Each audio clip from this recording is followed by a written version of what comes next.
Hello बच्चों, welcome back to our YouTube channel. जो भी बच्चे यहाँ पर नए आए हैं प्लीज़ सब्सक्राइब कर दीजिएगा हमारा YouTube channel and bell icon को भी दबा दीजिएगा। जो भी हमारी न्यू नोटिफिकेशंस आती रहेंगी वो आपको मिलती जाएंगी। सो चलिए आज हम स्टार्ट करते हैं अपना नया टॉपिक। बेटा रिफ्रैक्शन जो टॉपिक है इसके अंदर ना हमने एक दो चीज़ ऑलरेडी सीख ली हुई है कि सर रिफ्रैक्शन के जो मीडियम होते हैं, क्या बोल रहा हूँ, रिफ्रैक्शन के जो बेटा मीडियम होते हैं जो हमने पढ़े थे मीडियम अभी तक, सर हमने वहां पे देखा रिफ्लेक्शन के अंदर ना सर मीडियम नहीं होते सर, एक ही तरह का मीडियम होता है जो हमारा गैस है। अगर उसमें से लाइट जा रही है एंड अगर मिरर पे टकराएगी तो वो बेंड करके कहीं और चली जाएगी, रिफ्लेक्ट होकर कहीं और चली जाएगी। सर ये तो पता है हमको।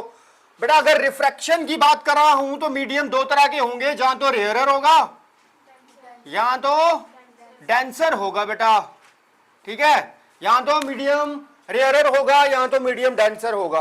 रेयरर एंड मीडियम डेंसर का मतलब क्या होता है सर, इसके बारे में बता दो। डेंस का मतलब घनापन सर, जिसके अंदर सर मॉलिक्यूल्स या पार्टिकल्स जो हैं वो सर ज्यादा हैं एज कंपेयर टू रेयरर। यही तो हुआ मतलब। देखो ऐसे समझ लो, एक छोटा सा मैं यहां पे बॉक्स बनाता हूं आपकी समझ के लिए। एक बॉक्स यहां बना लेते हैं डेंसर के लिए, रेयरर एंड डेंसर। सर कुछ मॉलिक्यूल्स हैं यहां पर, कुछ तो है सर, लेकिन सर इतने ज्यादा नहीं है जितने डेंसर के अंदर है। समझ आई बात? इतने ज्यादा नहीं है सर जितने डेंसर के अंदर हैं। ऑलराइट, चलो भाई, कहने का मतलब क्या हुआ सर, अगर मेरे को यहां से लाइट पास करानी है तो सर वो इस लाइट को टकराएगी, इधर टकराएगी, ऐसे टकराएगी, फिर वो जाएगी आगे पार। एग्जाम्पल बता रहा हूं, ये हो गया रेयरर। लेकिन सर डेंसर के अंदर पहले लाइट इधर भी इधर भी इधर भी बहुत सारी जगह पे टकरा के जाएगी, तो उसको यहां से बाहर जाने में टाइम लग जाएगा। क्या होगा? टाइम लग जाए। इट मीन सर रेयरर के अंदर जो स्पीड ऑफ लाइट होती है, रेयरर के अंदर जो स्पीड ऑफ लाइट होती है वो हाई होती है, मतलब सर वो फास्ट जाती है रेयरर मीडियम के अंदर। लेकिन sir speed of light medium denser के अंदर, डेंसर मीडियम के अंदर थोड़ी सर स्लो होती है, वो उतनी फास्ट नहीं जा सकती जितनी फास्ट वो रेयरर में जा रही है। बात समझ आ रही है?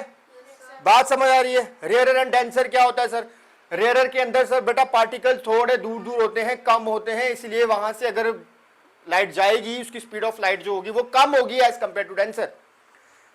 सॉरी, डेंसर में ज्यादा होगी, इसमें कम होगी, उल्टा बोल दिया।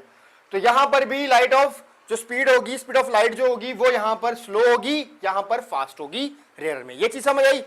कहने का मतलब यह है कि सर आप देखो इसकी एग्जांपल ले लेते हैं। अगर मैं यहां पर सर कोई मिरर बनाता हूं या कुछ भी मीडियम बनाता हूं, मान के चलते हैं सर ऊपर वाला जो मीडियम है, ये लाइन मैंने बांट ली, मैंने माना कि सर ऊपर ना रेयरर मीडियम है। कैसा मीडियम है? रेयरर मीडियम है सर। और नीचे कौन सा बेटा? डेंसर मीडियम है सर। ओके सर, फाइन, समझ आ गई आपकी बात। हमें डेंसर और रेयरर आपने कल भी बताया था। जब यहाँ पे लाइट आएगी तो सर हमको पता है, आपने बताया था कि लाइट यहाँ पे आते टकरा के ऊपर चली जाती है रिफ्लेक्शन के अंदर। बट सर इसमें नहीं होगा, क्योंकि यहाँ पर एक नॉर्मल बन रहा होगा, जैसे यहाँ से ऐसे जाती थी रिफ्लेक्शन में। बट सर ये रिफ्लेक्शन नहीं हो रही है, ये क्या हो रही है? रिफ्रैक्शन। तो मतलब सर ये ऊपर नहीं जाएगी, नीचे जाएगी, रेयर से डेंसर, देखना। तो मतलब टूवर्ड्स नॉर्मल है, टूवर्ड्स नॉर्मल। कहने का मतलब क्या हुआ, याद रखना एक चीज, जब भी रेयरर से डेंसर में गई, सर हमको पता है कि एक बहुत तेजी से स्पीड से कोई कार जा रही है, तो वो जब उसका पाथ चेंज होगा तो वो स्लो हो जाएगी। स्लो हो जाएगी तो नॉर्मल के पास से जाने लगेगी। ये बात समझ के चलो, नॉर्मल के पास से। सर अगर रेयरर से डेंसर जा रही है तो टुवर्ड्स द नॉर्मल, रेयरर से डेंसर जा रही है तो टुवर्ड्स द नॉर्मल। तो मतलब सर ये आपने इसकी बनाई क्या डायग्राम? नहीं बेटा, ये जो डायग्राम हमने बनाई है ये हमने बनाई है रेयरर से डेंसर, मतलब यहां से यहां जा रही है अगर लाइट, अगर यहां से लाइट यहां गई तो मैं पता है यहां पे तो कम टाइम लगा था, यहां ज्यादा टाइम लग गया, यहां ज्यादा कम टाइम लगा था, यहां थोड़ा ज्यादा लग गया, इसलिए बेंड हो गई। ठीक है, अगर मैं यही चीज सामने यहां बनाऊं, ऊपर मैं बना लेता हूं बेटा डेंसर और नीचे मैं बना लेता हूं रेयरर। क्लियर है? तो यहां पे फिर से नॉर्मल बना लो और यहां पे लाइट पास करा दो। अगर यहां पे आई, अब मेरे को पता है सर डेंसर से अगर ऐसे लाइट आ रही है, डेंसर से अगर बीच में से लाइट आ रही है तो सर रेयरर है, स्पीड तेज हो जाएगी सर, स्पीड तेज हो जाएगी तो नॉर्मल से दूर भाग के जाएगी। सर क्या हो रहा है? नॉर्मल से भाग के गई, नॉर्मल से दूर हो गई। देख रहे हो ना यहाँ पे नॉर्मल के कितने पास है, यहाँ पे नॉर्मल से कितनी ज्यादा दूर है? कोई डाउट है? ओके बेटा, ये हो गई इंसिडेंट रे, ये हो गई इंसिडेंट रे, और ये हो गई रिफ्रैक्टेड रे। रिफ्रैक्टेड रे और इंसिडेंट रे। कोई डाउट है? पक्का? ये हमने कल भी थोड़ा सा समझा था, रेयरर एंड डेंसर मीडियम का मतलब। आप देखें रेयरर एंड डेंसर मीडियम के अंदर मैं तुम्हें क्या बताना चाहता हूं, रेयरर डेंसर मीडियम का एक फर्क होता है। अगर हम बात कर रहे हैं, देखना, अगर हम बात कर रहे हैं रेयरर मीडियम की, किसकी? रेयरर मीडियम की अगर मैं बात कर रहा हूं तो सर यहां पर रिफ्रैक्टिव इंडेक्स एन से बताया था, क्या सर रिफ्रैक्टिव इंडेक्स ज्यादा होगा कम होगा? रिफ्रैक्टिव इंडेक्स का मतलब ऐसे समझ के चलो, शॉर्ट फॉर्म सबसे अच्छा तरीका, ये पार्टिकल्स है ना सर, पार्टिकल्स हैं, ये पार्टिकल्स सर रिफ्रैक्टिव इंडेक्स को शो करते हैं। ऐसे मान के चलो, ऐसे मान के चलोगे जो थोड़ा याद रहेगा, थोड़ा सा याद रहेगा। कैसे मान के चलो सर, जितने ज्यादा पार्टिकल्स उतनी कम स्पीड, जितने ज्यादा पार्टिकल्स उतनी कम स्पीड। रेयरर में सर आपने क्या बोला कि स्पीड ज्यादा है तो मतलब पार्टिकल्स कम होंगे, ज्यादा कम, तो सर रिफ्रैक्टिव इंडेक्स क्या होगा? सिंपल, रिफ्रैक्टिव इंडेक्स क्या होगा? कम। सर अच्छा, ये तो मजेदार था, रिफ्रैक्टिव इंडेक्स कम है रेयरर मीडियम के अंदर बेटा। ओके, स्पीड ऑफ लाइट क्या है? जब रिफ्रैक्टिव इंडेक्स कम है, जब पार्टिकल्स कम है, तो स्पीड ऑफ लाइट ज्यादा है कि कम है? Very good. क्या होगी वेलोसिटी? मतलब वेलोसिटी मतलब स्पीड ऑफ लाइट बोलूंगा मैं इसको, स्पीड ऑफ लाइट कितनी हो गई? ज्यादा हो गई। ओके अच्छा, लैम्डा, लैम्डा किसको बोलते हैं हम? वेवलेंथ। किसको बोलते हैं? वेवलेंथ को। वेवलेंथ क्या होती है तुम्हें पता होगा कि हमने वेवलेंथ में पढ़ा था, विवग्योर। विवग्योर पढ़ा है आपने, 8-9 क्लास में पढ़ा होगा। विवग्योर का मतलब होता है सर वो 7 कलर्स होते हैं लाइट के, ठीक है, जिसको हम विवग्योर में पढ़ते हैं, VIBGOOR, OR ही होता था, 1 2 3 4,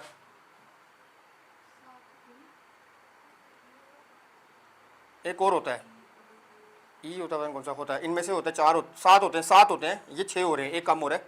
अगर मैं विवग्योर में क्या होगा, हाँ, जैसे violet, indigo, blue, green, orange, red, एक और होता है, वो नहीं समझ आ रहा कौन सा है, हाँ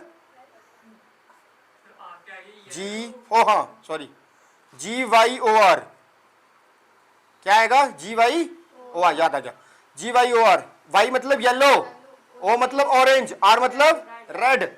सबसे ज्यादा वेवलेंथ बेटा रेड कलर की होती है, इसीलिए कोई भी खतरे का निशान होता है उसको रेड कलर से दिखाते हैं, दूर से दिख जाता है, मतलब उसकी वेवलेंथ ज्यादा होती है, मतलब उसकी जो, ऐसे मान चलो, सिंपल छोटी सी चीज बताता हूँ, वेवलेंथ किसको बोलेंगे सर हम? वेवलेंथ समझ नहीं आ रहा है। ऐसे मान के चलना, जब कोई लाइट आ रही है तो जब वो लाइट आ रही है, मान के चलो कि वो इतनी मोटी लाइट है, ठीक है, मतलब वो इतना बंडल ऑफ लाइट आ रहा है सर, अगर इतनी मोटी बंडल ऑफ लाइट आ रहा है तो वो रेड लाइट है। उससे जैसे जैसे कम करते जाओगे तो विवग्योर की बाकी वाली लाइट्स आती जाएंगी। जितनी कम वेवलेंथ होगी उतनी ज्यादा दूर तक वो ट्रैवल नहीं कर पाएगी, जितनी ज्यादा वेवलेंथ होगी उतनी ज्यादा दूर तक वो ट्रैवल कर पाएगी और दूर तक दिखेगी। समझ आ रही है बात? ठीक है, तो यहां पर रेड कलर इसलिए हमको दिखता है स्काई का भी at the evening time, at the morning time, क्योंकि दूर तक ट्रैवल कर रही है। समझ आ रही है ना? अगर हमें पता है सन वाली, हमने अगर हम कंडीशन लें तो यहां पे ये अर्थ होती है तो यहां पे सन होता है सर, यहां से जब वेवलेंथ आती है तो कितना ज्यादा ट्रैवल करना पड़ रहा है, लेकिन अगर सन यहां पे सामने है तो यहां से पास में ट्रैवल करना है, तो इसलिए दिन में व्हाइट लाइट दिखती है और रात में और शाम में और सुबह सुबह रेड दिखती है, क्योंकि वेवलेंथ ज्यादा लंबी है। समझ आ गई? उसको छोड़ो, ये वेवलेंथ वाला तो मैं बस जस्ट बता रहा हूं कि वेवलेंथ होती क्या है। अब मेरे को चीज बताना, जब भी स्पीड ऑफ लाइट ज्यादा है तो बेटा वेवलेंथ भी ज्यादा है, होगा ना? स्पीड ऑफ लाइट ज्यादा है तो वेवलेंथ भी ज्यादा है, ये रिलेशन है एक, याद रखो इसको, ठीक है? समझ आ रही है? ये एक रिलेशन है। अब मेरे को देखना बेटा, रेयरर तो समझ आ गया हमें, डेंसर देखना, डेंसर, डेंसर मीडियम में क्या बोलता है? डेंसर मीडियम में बोलता है कि सर रिफ्रैक्टिव इंडेक्स कम है ज्यादा है? ज्यादा से ज्यादा पार्टिकल्स है सर, इसीलिए ज्यादा हाई है सर। ज्यादा है तो स्पीड क्या होगी? और लैम्डा, दोनों रिलेशन है आपस में। कोई डाउट? कोई डाउट है?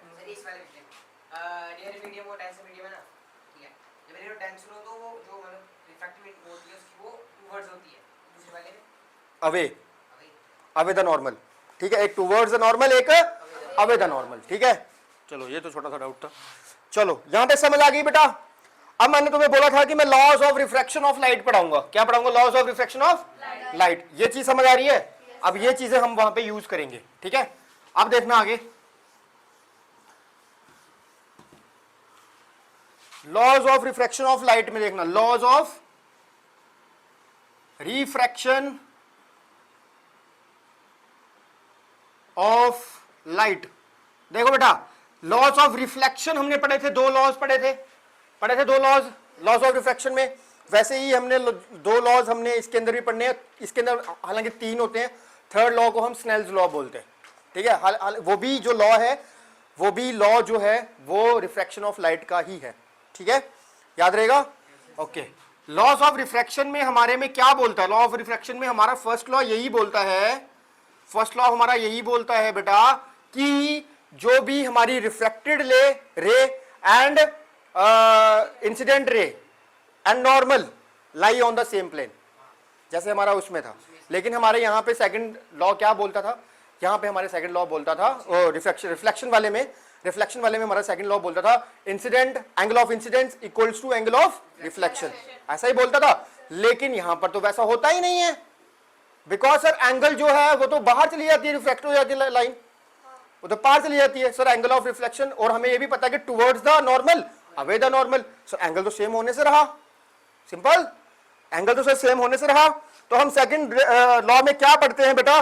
सेकंड लॉ में हम देखते हैं light goes from the one medium to another medium, क्या बोल रहा हूं?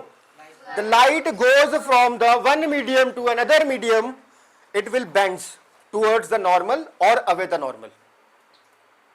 समझ आ गई? ये होगा दूसरा लॉ। क्या बोला? एक मीडियम से लाइट दूसरी मीडियम जाती है, वेरी गुड। तो जब मालूम की मीडियम जाती है सर, एक में अवे टुवर्ड्स होती है, हाँ, यहाँ तो अवे जाएगी या तो टुवर्ड्स जाएगी, कोई डाउट है? पक्की बात, ठीक है, मान लूं यहां तक। ओके, नेक्स्ट जो थर्ड लॉ बोलता है, सेकंड तो हमने देख लिया, थर्ड लॉ देखो, मैं इसमें तुम्हें थोड़ा थोड़ा बता भी देता हूं दोबारा से। एंगल, फर्स्ट लॉ क्या बोलता था? फर्स्ट लॉ इंसिडेंट रे, कौन सी? Incident ray, refracted ray and normal, laws on the same plane. सच बात है, क्योंकि यही प्लेन है, ये आई और यहां से जा रही है, ये नॉर्मल भी इसी प्लेन पे अटैक कर रहा है, ये भी इस पे, ये भी इस पे, कोई डाउट है? समझ आ गई। सेकंड लॉ में क्या बोलता है? सेकंड लॉ में बोलता है क्या बोला मैंने? हाँ, रे, हाँ, when a ray goes to one medium to another medium to another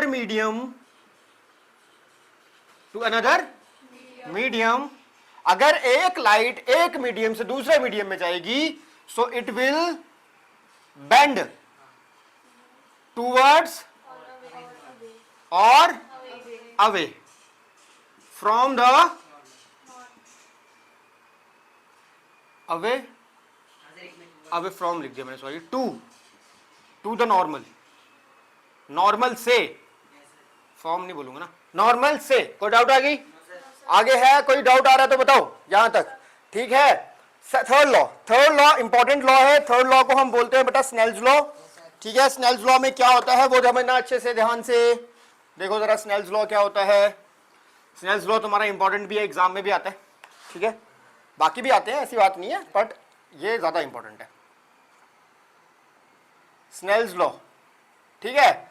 Snell's law में क्या बोलता है? देखो समझो सिर्फ, स्नेल्स लॉ में बोलता है ये जो हमारा प्लेन बन रहा है, प्लेन में अगर सर कोई रे आई तो यहां पे कोई नॉर्मल बन रहा होगा, तो यहां से सर अगर कोई रे जा रही है आगे को, मान के चलते मैंने इक्वली ले ली, थोड़ी चेंज कर लेता हूं, कर ली, तो यहां पे एक एंगल बन रहा है, एक एंगल सर यहां बन रहा है, angle of incidence, angle of refraction बोलता है। स्नेल्स लॉ बोलते हैं, स्नेल्स लॉ ये बोलते हैं, स्नेल्स जी ये बोलते हैं, स्नेल्स जी एक अंकल है, ठीक है, अंकल थे, उन्होंने बोला था कि एक लॉ होता है हमारा जो कि रिफ्रैक्शन को लेकर चलता है। कैसे?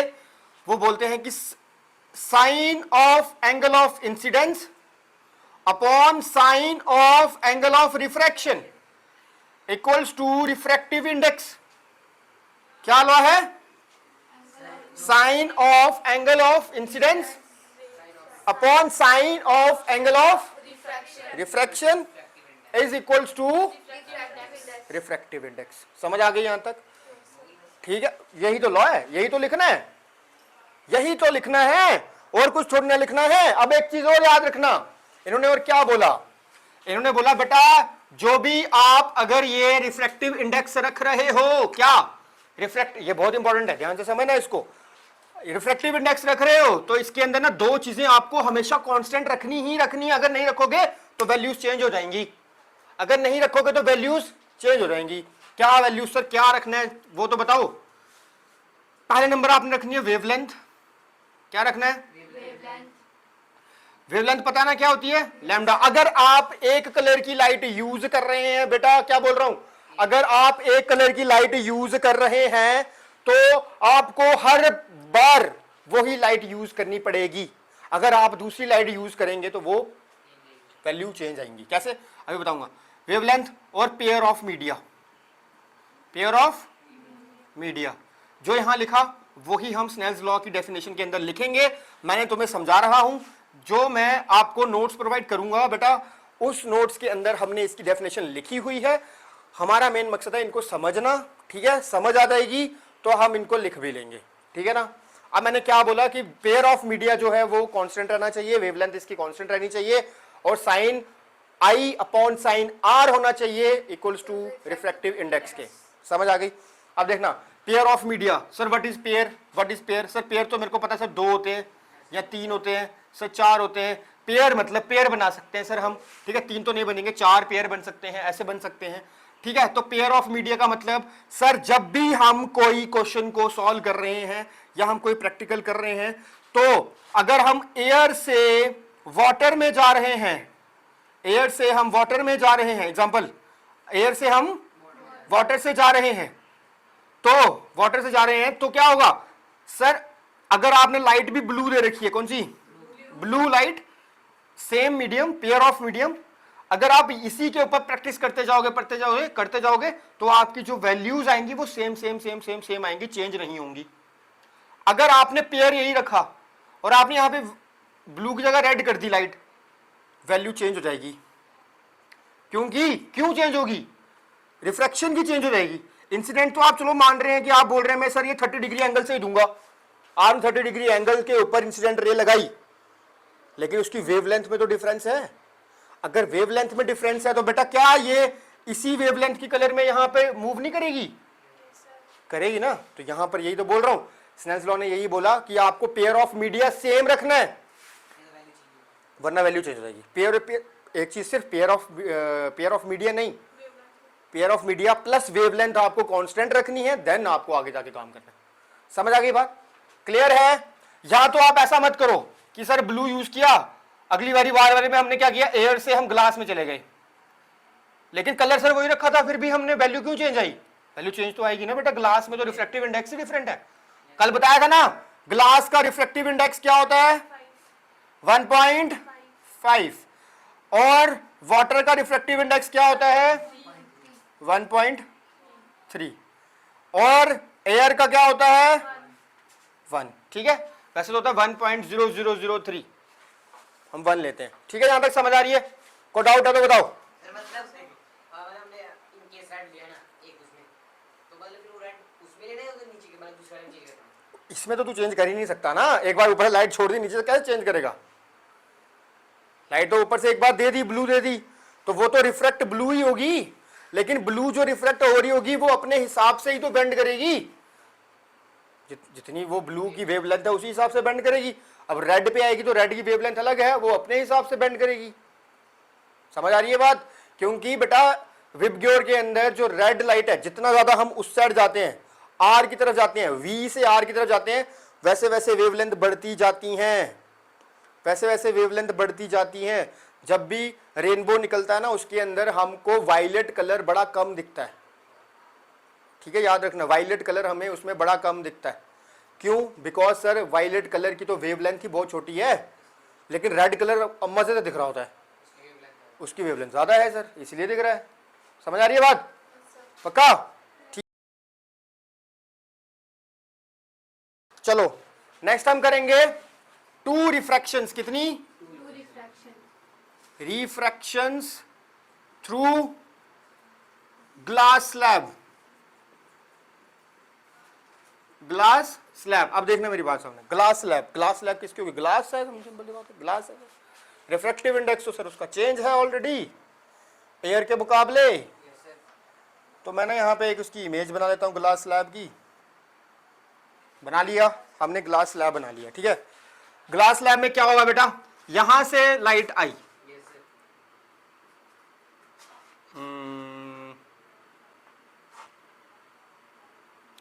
ज्यादा वो कर रहा हूं मैं, टेढ़ी बना लेता हूँ थोड़ी सी ताकि बाद में प्रॉब्लम ना आए। ये हमने ग्लास स्लैब बनाई, ये हमारी रे आई। इस रे को कौन सी रे बोलूंगा? इंसिडेंट रे, ठीक है। ओके सर, यहां पे ना सर आपने बताया था कि नॉर्मल बनता है। अब हमको पता है कि सर जितना ज्यादा रिफ्रैक्टिव इंडेक्स उतनी नॉर्मल के पास, यस सर। जितना ज्यादा रिफ्रैक्टिव इंडेक्स उतनी नॉर्मल के पास। नॉर्मल के पास से गुजार दी हमने सर। ओके सर, फाइन, आई समझ बात? Yes sir. नॉर्मल के पास गुजार। अब यहां पे भी तो एक नॉर्मल बन रहा है, यस सर। बन रहा होगा नहीं? यहां पर भी एक नॉर्मल बन रहा होगा। अब यहां पर बेटा जो नॉर्मल बन रहा है, अब देखना, अब ग्लास स्लैब में से जो रे है वो कहां जा रही है? एयर में, यस सर। बाहर। अब स्पीड क्या होगी? ज्यादा, स्पीड ज्यादा।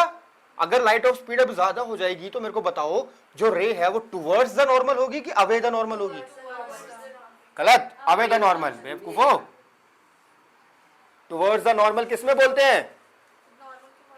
नॉर्मल के पास, नॉर्मल के पास। आपको डाउट है? पक्का? सर मतलब वो डांस से ये वाली हाँ, है ना, और वो ये डांस से। ठीक है। ये एंगल बन रहा है इंसिडेंट रे का, ये बन रहा है रिफ्रैक्टेड रे का। नहीं है बेटा ये, सर ये इसको बोलते हैं हम इमर्जेंट रे। रिफ्रैक्शन कहाँ हो रही है? रिफ्रैक्शन तो यहाँ, यहाँ कौन सी रिफ्रैक्शन हो रही है? रिफ्रैक्शन तो ये हो रही है। Yes sir. रिफ्रैक्शन इंसिडेंट के बाद, बाद में रिफ्रैक्शन से जो हुई वो इमर्जेंट हुई, उसके बाद क्या बना उसको इमर्जेंट लाइन बोलेंगे, ठीक है। तो रिफ्रैक्टिव रे का जो एंगल बन रहा है बेटा वो यहां बन रहा है कहीं, यस सर। ये हो गया रिफ्रैक्टिव रे का एंगल। Yes sir. समझ आ गई? ये कौन सा है? इमर्जेंट का। इमर्जेंट का कोई डाउट है? पक्की बात। अब तुम इसको ऐसे मान सकते हो, ये नॉर्मल मान लो n, इसको मान लो n1 मान लो, n1 डैश मान लो, इसको मान लो n1 और इसको n1 डैश मान लो, इसको n2 मान लेते हैं क्योंकि फिर अलग से रिफ्रैक्शन हो रही है ना यहाँ पे। अगर 1 मानेंगे तो फिर हमारा गलत हो जाएगा। यहाँ तक समझ आ रही है? इसको मान लो a, इस पॉइंट को मान लो b, इसको c और इसको d। को डाउट? ये चीज समझ आई आपको कैसे हुआ? इसी चीज को हमने पॉइंट्स के अंदर क्वेश्चंस में उतारना है। अब यहाँ पे स्नेल्स लॉ होता है यूज। कहने का क्या मतलब है? स्नेल्स लॉ क्या होता है मैं बता रहा हूं। देखो, अगर मैं इसी लाइन को एक्सटेंड करता बेटा, अगर मैं इसी लाइन को एक्सटेंड करता तो क्या ये लाइन ऐसे ऐसे बनती? Yes sir. ऐसे ऐसे बनती ये लाइन, ठीक है। तुम्हें ये लाइन दिख रही होगी ऐसे बनती हुई, है ना। अब तुम देखना ये जो डिस्टेंस कवर हो रहा है बेटा, देखना ये वाला जो डिस्टेंस, इसको कवर को डिस्टेंस को क्या बोलते हैं? इसको बोलते हैं बेटा लेटरल डिस्प्लेसमेंट। क्या बोलते हैं? Lateral displacement. लेटरल डिस्प्लेसमेंट मतलब कि सर एक्चुअली में जो लाइट थी वो यहां से गुजरनी चाहिए थी, बट वो लाइट सर यहां से गुजरी है।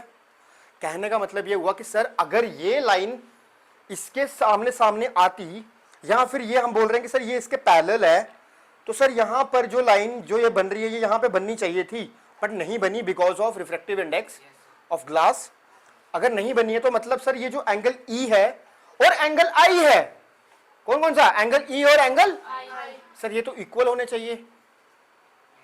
होने चाहिए नहीं होने चाहिए? अगर ये इसके पैरेलल बन रही है, अगर मैं इसी लाइन को शिफ्ट कर दूं यहां पर तो ये सेम लाइन पे बननी चाहिए। तो इट मीन सर ये जो एंगल बन रहा है ये तो सेम होना चाहिए। कौन सा एंगल सेम होना चाहिए? एंगल ई और एंगल आई। को डाउट? अब इसको हमको करना होता है इसके अंदर प्रूव। अगर मैं बात करूं बेटा, देखना, अगर मैं बात करूं इसको मैं मान लेता हूं PQRS। कैसे हम इसको प्रूव करते हैं? मैं सिर्फ प्रूफ बताऊंगा आपको, लिखना कैसे है वो हम देख लेंगे बाद में। देखना, अगर मैं ले रहा हूं बेटा angle angle A B N one ले लूं, angle A B N one, ठीक है। अगर मैं इस वाले एरिया पे स्नेल्स लॉ लगाऊं, कौन से वाले एरिया पे, इस पे अगर मैं स्नेल्स लॉ लगाऊं, स्नेल्स लॉ लगाने का क्या मतलब है, and angle N one dash B C, ये वाला एंगल और एक ये वाला एंगल, ठीक है, ऑपोजिट एंगल है, ये ऑपोजिट एंगल है, opposite angle are equal, opposite angles are equal, ठीक है। अब देखना, अगर ये मैं एंगल लगा रहा हूं, अगर मैं बोलूं बेटा यहां पर हम स्नेल्स लॉ लगाएं यूजिंग स्नेल्स लॉ, अगर हम यहां पर स्नेल्स लॉ लगाते हैं तो हमको पता है सर, आपने बोला था कि साइन आई, आई मतलब इंसिडेंट रे वाला आई, ओके सर फाइन, आई ले लो अपॉन साइन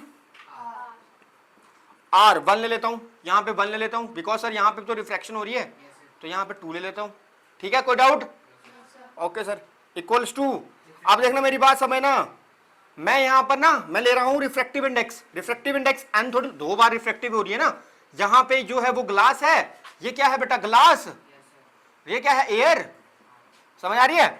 अगर मैं ऐसे लूं refractive index glass upon refractive index air, इसको मैं मान लूं 1, अच्छा यहां पे मैंने ग्लास और यहां पे एयर क्यों लिया, मेरे को बेटा इनको जब मेरे को इनको सॉल्व करना है ना, तो ना एन जो होता है हमारा sine I upon sine R, ये रिफ्रैक्टिव इंडेक्स पॉजिटिव में ही आता है, तो अगर मैं यहां पर ए और एन ले लूंगा, काटूंगा, तो नेगेटिव में भी वैल्यू आ सकती है, समझ आ रही है, बिकॉज सर ए जो है उसका तो रिफ्रैक्टिव इंडेक्स कम है, अगर मैं बड़ी वैल्यू को छोटी वैल्यू को, बड़ी वैल्यू से छोटी वैल्यू को डिवाइड करता हूं ऐसे 5 से, तो सर पॉइंट में भी आता है आंसर, है ना, तो हमको क्या करना है, रिफ्रैक्टिव इंडेक्स उसी के हिसाब से हमको चलना होता है, ये चीज समझ आ रही है बात, ठीक है बेटा, एक पॉइंट ये हो गया। अब मैं लेता हूं एंगल कौन सा बेटा, यूजिंग, अच्छा पहले लेता हूं angle N2 dash C D and angle N2 C B ले सकता हूं। अब मैं यहां पर लगा लेता हूं सर यूजिंग स्नेल्स लॉ, लगा लें, ठीक है बेटा लगाओ, स्नेल्स लॉ लगाओ, मेरे को बताओ क्या आएगा, साइन आई थोड़ी आएगा, क्योंकि इंसिडेंट रे थोड़ी, अब यहां पर इंसिडेंट रे कौन सी है, R2 है ना, R2 अपॉन साइन, समझ आई, कोई डाउट है, पक्का, ये किसके बराबर आएगा, दोबारा से वही N A upon N G, क्या ले रहा हूं, जहां से रे जहां तक जा रही है, जहां पे जाती है ना पहले वो लिखना है, फिर उसके बाद उसका रिफ्रैक्टिव इंडेक्स लिखना है। यहां से रे कहां जा रही थी, ग्लास में, ग्लास का लिया, फिर किसका लिखा, एयर का, कहां से आई, एयर से, कहां जा रही है, कहां से आई, समझ आ रही है, वर्ड समझ आ रही है, सक्षम, पक्का, शुभम, समझ आ रही है ना, ठीक है, ये हो गया इक्वेशन नंबर 2। अगर मैं इसी चीज को बेटा ऐसे लिखूं, इसे ऐसे लिख सकता हूं ना, sine R2 equals to N G upon N A, क्या मैं ये लिख सकता हूं, लिख सकता हूं, अरे कुछ नहीं किया मैंने, जस्ट इसको उल्टा किया भाई, इसको जस्ट मैंने उल्टा कर दिया, कोई डाउट, सिंपल सी बात है, कोई डाउट नहीं होना चाहिए। अब मैं बोल रहा हूं फ्रॉम इक्वेशन 1 एंड 3 करो जरा, क्या बोल रहा हूं, from equation 1 and 3। Thanks for watching our YouTube channel. जो भी बच्चे यहाँ पर आए हैं प्लीज आप जाकर हमारे फेसबुक एंड इंस्टाग्राम चैनल को भी आप जाकर वहां पे सब्सक्राइब एंड फॉलो कर सकते हैं, एंड आप हमारे पाटम मेंटिस ऐप पे भी जा सकते हैं और हमारी आप वेबसाइट को भी विजिट कर सकते हैं, वहां पर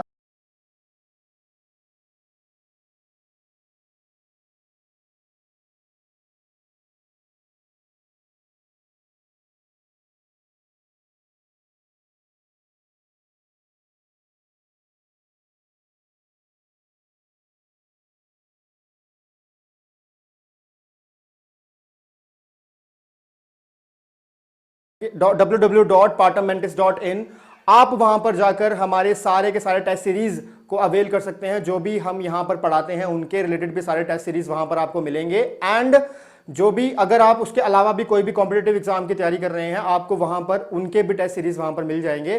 so thank you and please subscribe the channel.